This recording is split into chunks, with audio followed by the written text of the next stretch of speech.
नमस्ते बेटा। आज मैं बताने जा रही हूँ खांसी और गले के दर्द का एक पुराना और असरदार नुस्खा। एक छोटा टुकड़ा अदरक लीजिए, उसे कद्दूकस कर लीजिए। अब उसमें 1 चम्मच शुद्ध शहद मिलाइए। इस मिश्रण को दिन में 2 बार चम्मच से खाइए, सुबह खाली पेट और रात को सोने से पहले।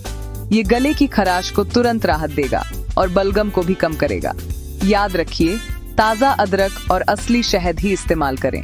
यही तो है असली दादी का नुस्खा, सीधा, सादा और असरदार।